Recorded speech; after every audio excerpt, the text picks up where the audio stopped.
Would you like to practice connecting with Flora? If so, this is part 5 of my interactive series of practicing with certain energy that you choose. I've now pinned on the top right hand corner how you can participate and ask which energies you'd like to work with. Hi, I'm Nicole. I'm an astral coach. If you're interested in booking a session with me, feel free to have a look at the top left-hand corner pinned video.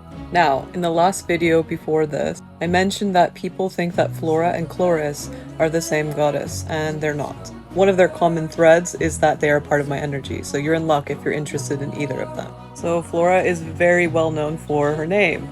She is all about flowers. But let's get deeper into flowers. The more attractive and beautiful and fragrant that flowers are, the higher chance that co-creation will take place. She said that practicing with her energy would be the best when you want to co-create. Some of the best work and best legacies and beauty that has come from humans has come from co-creation. The obvious co-creation is working with others to do things, but there's other kinds of co-creation. For example, practicing becoming more coherent with spirit. Remember, spirit is a piece of a larger being. Paying attention to our senses, staying more in the now. When I talk about on my lives that I channel makeup, because there are some beings that they're not large enough to come to Earth and incarnate, but they'd still like to participate. When we open ourselves up to all these different co-creations, this is the energy of Flora. Even when people are talking about the law of attraction, same thing. Another thing that I've talked about before is making space.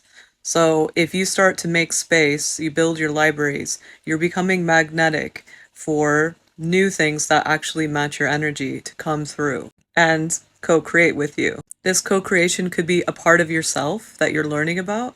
This co-creation could be a new energy that has never worked with your energy before. The sky's the limit because infinity, remember?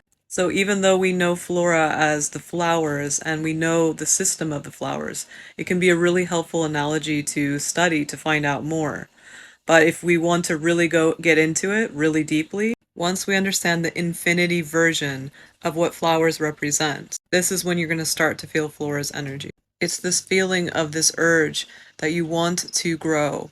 And it's like you have all these little buds on you that you want them to all blossom. She doesn't work on shadow work, but she understands that once someone has done a lot of shadow work, once someone's worked on a lot of different things, she's the first to come through because of your newfound huge space. May is the height of co-creation.